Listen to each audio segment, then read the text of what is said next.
Hello friends, आप सबका एक बार फिर से स्वागत है आपके अपने चैनल प्रोफेसर ऑफ एजुकेशन पे। और आज जो हम लोग एक नया सीरीज़ स्टार्ट करने जा रहे हैं वो है करंट अफेयर्स की आपके अपने चैनल पे। ठीक, ये बेसिकली डेडिकेटेड है यूपी पीसीएस 2020 के लिए और अन्य उन एग्जाम्स के लिए जिसमें करंट अफेयर पूछा जाता है।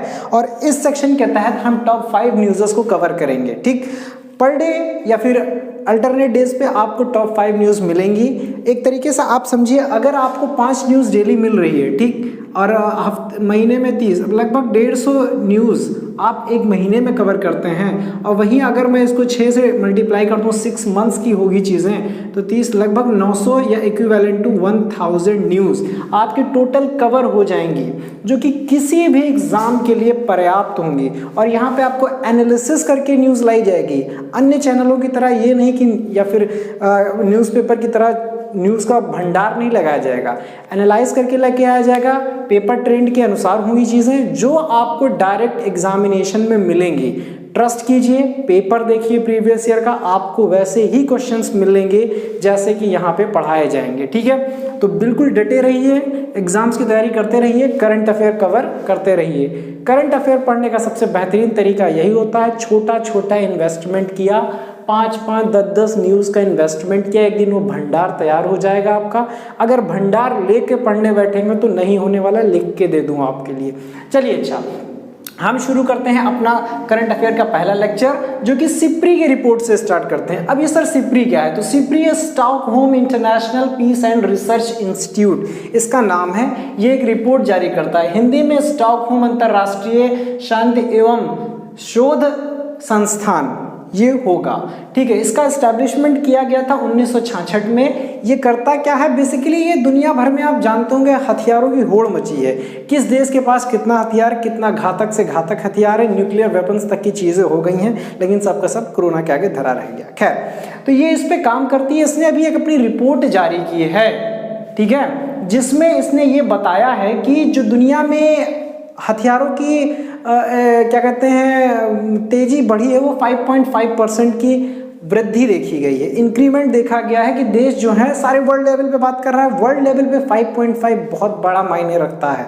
ठीक है, कि 5.5% की वृद्धि देखी गई कि भैया लोग इतना ज़्यादा वेपन्स को अपने यहाँ पे बना रहे हैं या रख रहे हैं। अब मैं आपको इससे रिलेटेड न्यूज़ बताता हूँ, क्योंकि डायरेक्ट न्यूज़ तो कहीं पूछी नहीं जाती, खासकर IAS PCS में तो बिल्कुल नहीं पूछी जाएगी। ठीक है, तो देखिए सबसे बड़ी चीज़ ये है कि वह देश जो सबसे ज़्यादा अपने यहाँ पे वेपन्स को इंपोर्ट करता है, मतलब आयात करता है, और वह देश जो सबसे ज़्यादा हथियार बेचता है, निर्यात करता है, और कौन सा देश अपने यहाँ पे सबसे ज़्यादा एक्सपेंडिचर है, मतलब हथियारों पे खर्चा करता है या फिर सुरक्षा पे खर्चा करता है। तो देखिए, अगर मैं सबसे ज़्यादा आयात वालों देशों में बात करूं तो नंबर 1 पे सऊदी है, नंबर 2 पे इंडिया है। सिर्फ हमको इंडिया से मतलब है तो इसलिए हमने इंडिया को लिखा। सऊदी और इंडिया में काफ़ी ज़्यादा ऊपर नीचे चलता रहता है, लगभग शायद 2 साल से सऊदी नंबर 1 पे चल रहा है, अन्यथा इंडिया चल रहा था नंबर 1 पे। ये लोग सबसे ज़्यादा अपने यहाँ पे हथियार मंगाते हैं दूसरे देशों से। अच्छा, दूसरी बात, सबसे ज़्यादा बेचता हथियार कौन, एक्सपोर्ट कौन कर रहा है? तो USA, United states of America सबसे ज़्यादा, उसके बाद Russia, France, Germany and China. China तक में आया इसलिए क्योंकि आपका पड़ोसी है। 5वें नंबर पे चाइना है, तो ये ध्यान रखना। और सबसे ज़्यादा रक्षा बजट जिसे कहते हैं एक तरीके से, या फिर रक्षा पे पैसा कौन खर्चा कर रहा है, तो सबसे ज़्यादा US करता है। ठीक, उसके बाद है सेकंड नंबर पे इंडिया। आपको अपने देश की पोजीशन को याद रखना है। इसका लगभग एक्सपेंडिचर मैं अप्रॉक्सीमेटली बता रहा हूँ $71 बिलियन है। आप अनुमान लगा सकते हैं कि हमारे देश का इतना पैसा सुरक्षा पे जा रहा है, वेपन्स पे जा रहा है। ठीक है, तो ये आपको ध्यान रखना है। सिप्री की फुल फॉर्म, इसने क्या रिपोर्ट दी है? 5.5% की। इंपोर्टर एक्सपोर्टर में इंडिया की, एक्सपोर्टर में सबसे ज़्यादा है, इंपोर्टर में इंडिया की, डिफेंस में इंडिया की पोजीशन। इसका एस्टेब्लिशमेंट क्या कार्य है? वेपन्स की होड़ को रोकना, हथियारों की जमाखोरी के ऊपर में इसका काम करना। ठीक, अब आई दूसरी न्यूज़ पे, इम्यूनिटी पासपोर्ट। जैसा कि आप सब जानते हैं ये कोरोना टाइम चल रहा है, हम सब लॉकडाउन में बंद हैं। ठीक है, तो ये उसी से कुछ रिलेटेड है, इम्यूनिटी पासपोर्ट, जिसके तहत ये फ्यूचर का कॉन्सेप्ट है। बेसिकली जब कोरोना वगैरह सब कुछ खत्म हो जाएगा, हवाई यात्राएं चालू हो जाएंगी, पासपोर्ट के नाम से आप थोड़ा बहुत अंदाज़ा लग रहा होगा कि ये क्या है। तो देखिए होगा क्या कि कई सारी कंट्रियाँ इस पर विचार कर रही हैं कि हम लोग इम्यूनिटी पासपोर्ट जारी करेंगे, कि भैया आप कितने सुरक्षित हैं कोरोना से, या फिर अगर आपको कोरोना हुआ है तो आप कितना अब सुरक्षित हैं। इस बात के लिए यूनिटी पासपोर्ट लाया जा रहा है, लेकिन इसका कड़ा से कड़ा विरोध WHO ने किया है, क्योंकि WHO का कहना है कि भैया देखिए, जिसको एक बार हो गया ना, हम पुष्टिकरण 100% के साथ नहीं कह सकते कि वो दोबारा जो है खतरे में नहीं है, वो पूर्ण रूप से सुरक्षित नहीं है। इसीलिए ये WHO ने विरोध किया है। डिस्कस करने का मतलब क्या था, इम्यूनिटी पासपोर्ट किससे रिलेटेड है, ठीक। थर्ड न्यूज़ देखते हैं, आंध्र प्रदेश में reservation for the SC/ST teachers का। देखिए SC/ST जो एरिया है, वहाँ का ट्राइबल एरिया है, वहाँ पे एक्चुअली कोई टीचर रुक नहीं पा रहा था।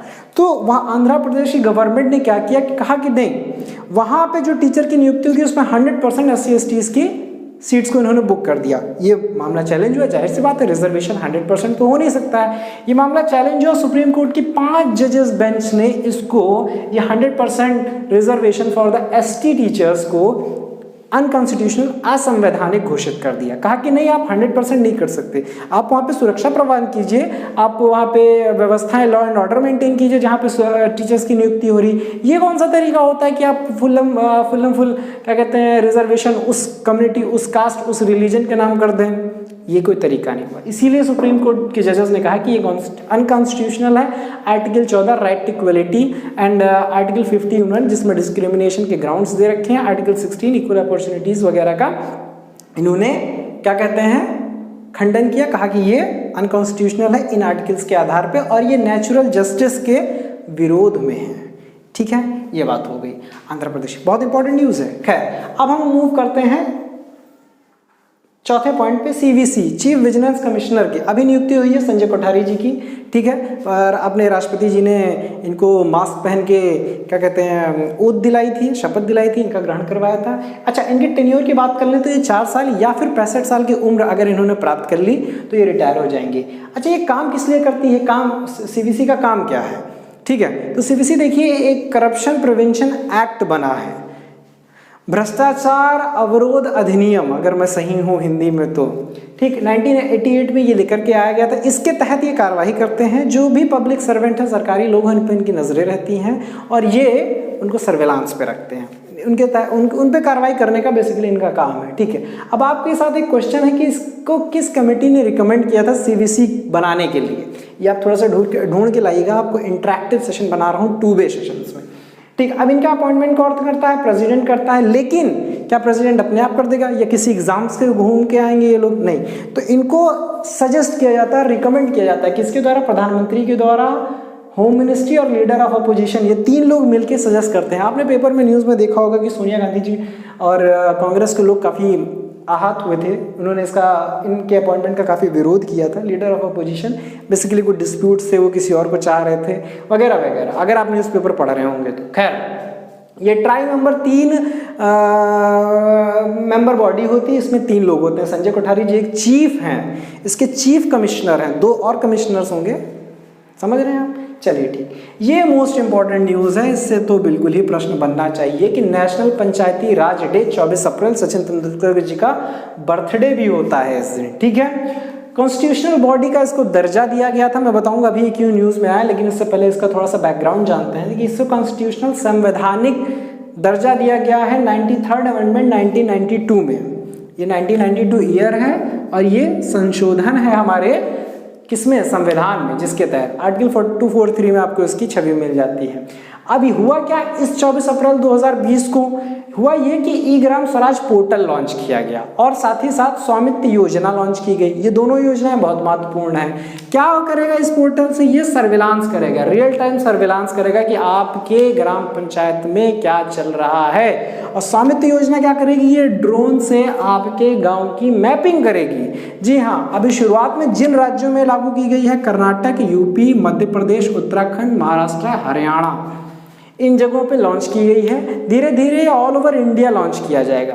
तो होप्स आपको ये समझ में आ गया होगा कि नेशनल पंचायत राज डे जो कि 24 अप्रैल को मनाया जाता है, सचिन तेंदुलकर जी का बर्थडे भी होता है, इससे आप याद रख सकते हैं। ये 2 पोर्टल्स लॉन्च किए गए हैं। साथ ही साथ इसमें कई सारे प्राइजेज हैं, लगभग 5, मैंने सबको मेंशन नहीं किया है, लेकिन ऐतिहासिक घटना ये है जो आपको याद रखनी कि दीनदयाल उपाध्याय पुरस्कार इस साल इसमें नहीं दिया जा सका है ड्यू टू कोरोना वायरस। ठीक, तो ये थी आज की टॉप 5 न्यूज़। आगे हम धीरे धीरे 5-5 का आंकड़ा करके एक दिन 1000 न्यूज़ तक कवर कर लेंगे, फिर आपके किसी भी कंपटीशन एग्जाम में नहीं छूटने वाला है और ये सिलसिला जारी रखेगा। So thank you so much for watching this video and must subscribe and share the videos. जितने लोगों को हो सके शेयर करते रहिए, कारवां चलता रहना चाहिए। धन्यवाद।